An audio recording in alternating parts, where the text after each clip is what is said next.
Il y a un an, un professeur a été décapité en France, en pleine rue, pour avoir fait son travail de professeur d'histoire. Alors bien sûr, l'État, la nation lui ont rendu hommage. Emmanuel Macron a prononcé un discours émouvant à la Sorbonne. L'éducation nationale a pris en compte ce qui s'était passé, ou du moins l'a affirmé. Mais un an après, où en sommes-nous? Est-ce que réellement nous avons pris la mesure de ce que signifient ces mots « un professeur a été décapité ». C'est bien ce que nous savons tous au fond de nous. De même que nous vivons avec le fait que des dessinateurs ont été massacrés à la Kalachnikov, de même que nous vivons avec le fait que des jeunes gens ont été massacrés dans une salle de concert, nous avons intégré qu'on peut, en France, mourir décapité pour avoir exercé son métier de professeur avec un minimum d'honnêteté, de courage, de détermination et de foi en sa mission. Marianne publie cette semaine un sondage qui reprend des questions posées il y a un an déjà pour évaluer où en sont les jeunes, c'est-à-dire les 18-30 ans, sur les questions de laïcité, notamment, sur leur perception aussi de l'attentat contre Samuel Paty. On y découvre que, bien sûr, la très grande majorité a été choquée par cet attentat, mais que malgré tout, 19% d'entre eux se disent indifférents à cela. Parmi ces 19%, on trouve des jeunes gens de tout milieu social, même si les jeunes de confession musulmane sont plus nombreux, 44%, à affirmer ce sentiment d'indifférence. On trouve parmi les jeunes 5% même pour refuser de condamner l'auteur de l'attentat. À noter, chose étonnante, que les filles sont surreprésentées dans ces catégories-là. Sans doute parce qu'elles ont davantage intégré la rhétorique de lutte contre toutes les discriminations, quelle que soit la définition qu'on donne à ce terme discrimination. Et c'est bien le problème.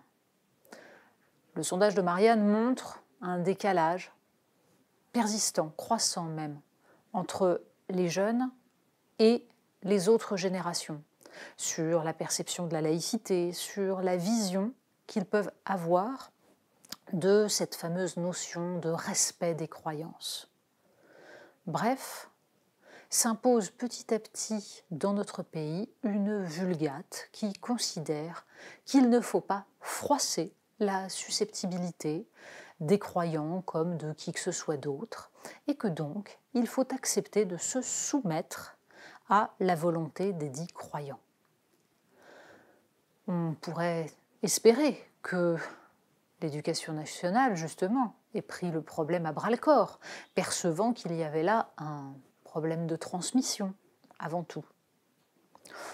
De fait, le gouvernement a remplacé l'Observatoire de la laïcité, qui n'observait rien du tout et torpillait la laïcité, par un comité interministériel, dont on peine à voir exactement à quoi il servira. Car le problème est plus profond que simplement la question de savoir si on énonce, si on ressasse les principes de la laïcité. Les circulaires que l'on affiche dans les couloirs d'école n'y changeront rigoureusement rien. Il s'agit avant tout d'une imprégnation culturelle profonde, contre laquelle l'école ne peut lutter que si elle est sûre de sa mission.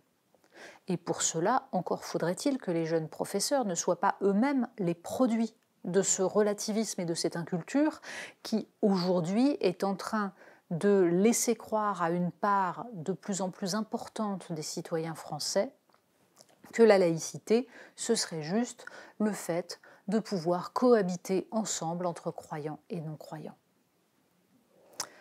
Ce problème d'inculture généralisée, on le voit poindre dans à peu près tous les domaines. Et bien sûr, les professeurs ont besoin d'être affermis dans leurs connaissances, notamment dans leur connaissance de l'histoire des religions. On se souvient que le rapport Debray, en 2002, pointait déjà cela. un véritable enseignement du fait religieux, c'est-à-dire en fait de l'histoire des religions et de la façon dont le fait religieux est perçu. Un enseignement, disait-il, qu'il faut donner aux professeurs eux-mêmes, afin qu'ils puissent répondre aux élèves qui contestent leur enseignement, qui font valoir leurs croyances face aux savoirs qui leur sont inculqués. Mais encore faut-il pour cela que l'ensemble de la nation soit persuadé que l'école est légitime pour imposer cela. Bref, le relativisme est partout. L'abandon est partout.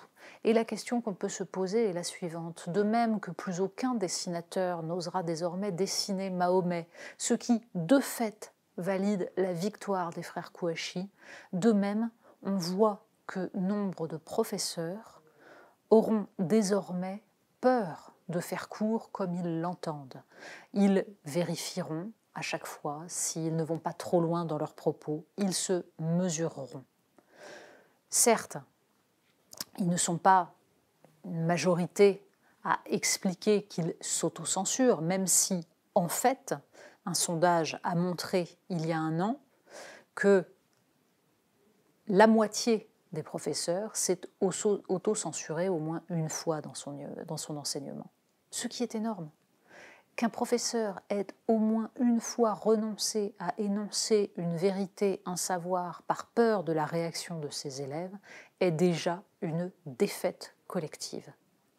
Nous en sommes aujourd'hui tous comptables, mais on voit bien qu'aujourd'hui, plus encore qu'il y a un an, plus encore qu'en 2015, chacun mesure ses paroles de peur d'être traité de raciste, de peur d'être accusé d'islamophobie ou autre chose de ce genre.